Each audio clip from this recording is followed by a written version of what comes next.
Hello बच्चों, कैसे हो आप सब। तो आज की क्लास में हम एक नया चैप्टर करने वाले हैं। ये चैप्टर क्लास फर्स्ट का चैप्टर होने वाला है और ये हिंदी का चैप्टर होगा क्लास फर्स्ट के लिए। अब इस चैप्टर की रीडिंग हम कर चुके हैं। आज ज़रा हम इसके प्रश्न उत्तर कर लेते हैं।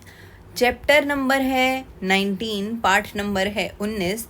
चैप्टर का नाम है चांद का बच्चा। किसका बच्चा? चांद का बच्चा। सब लोगों ने चांद देखा है? बिल्कुल देखा है। चांद को इंग्लिश में क्या बोलते हैं? मून बोलते हैं। अब जल्दी से फटाफट से पहले प्रश्न की तरफ पढ़ते हैं। यह कविता किसके विषय में है? मतलब ये है कि ये जो कविता है इसमें किसके बारे में बात करी गई है। तो जो आपने कविता पढ़ी थी उसमें किसके बारे में बात करी गई थी? बिल्कुल ठीक, चांद के बारे में। जो कविता हमने पढ़ी थी उसमें चांद के बारे में बात करी गई थी। और वैसे भी इस चैप्टर का नाम भी चांद है ना, तो वहाँ से भी आप पता लगा सकते हो कि ये जो कविता थी वो किसके बारे में थी? चांद के बारे में थी। दूसरा प्रश्न है हमारे पास, कविता का नाम चांद का बच्चा क्यों रखा गया होगा? तो जो ये कविता थी इसका नाम क्या है, मतलब इसका शीर्षक क्या है इस कविता का? चांद का बच्चा। तो इसका नाम चांद का बच्चा क्यों रखा था? क्योंकि कविता में जो बच्चा है वह चांद को चांद का बच्चा समझ रहा है। अब जैसा कि हमने ये कविता पढ़ी है, वो जो हमने कविता जिस वीडियो में पढ़ी है उस वीडियो का लिंक आपको मिल जाएगा डिस्क्रिप्शन बॉक्स में। आप पहले उस कविता को पढ़ लेना, उसके बाद इसके प्रश्नोत्तरों को पढ़ना। तो जब हम वो कविता पढ़ रहे थे तो उसमें एक छोटा सा बच्चा था और वो अपनी मम्मी से बात कर रहा था।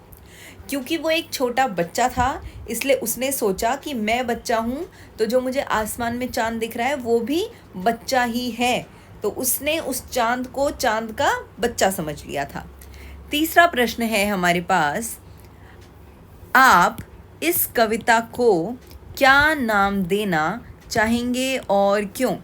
तो आप इस कविता को, अगर जैसे पहले से ही इसका नाम है चांद का बच्चा, पर अगर आपको बोला जाएगा कि आप इसको क्या नाम देना चाहोगे, तो मैं इसको नाम देना चाहूँगी मेरा चांद।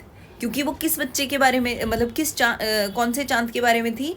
उस चांद के बारे में जो उस बच्चे को देख रहा था। तो इसलिए उसने सोचा होगा कि मैं इसका नाम देना चाहूँगा मेरा चांद।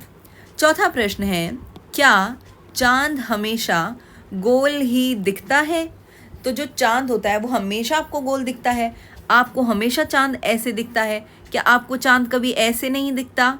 बताओ, ऐसे नहीं दिखता, आधा नहीं दिखता क्या आपको चांद? तो हमें चांद ऐसे भी दिख सकता है और ऐसे भी। तो इसने क्या पूछा है कि क्या आपको चांद हमेशा गोल दिखता है? तो नहीं, मुझे हमेशा चांद गोल नहीं दिखता, कभी कभी मुझे चांद आधा भी दिख जाता है। उसके बाद पांचवा प्रश्न है, आपकी माँ आपको क्या कहकर पुकारती है? तो जो आपकी, जैसे अब चांद जो है उसके लिए उसका घर पे कोई नाम होगा, जैसे निकनेम होते हैं ना, तो ऐसे ही आपसे पूछा गया है कि आपका कोई निकनेम है क्या? अगर आपका निकनेम है तो आपकी जो मम्मी है वो आपको क्या कह के बुलाती हैं? तो भाई मेरी मम्मी तो मुझे चीकू कहकर बुलाती है। क्या कहकर बुलाती है? चीकू।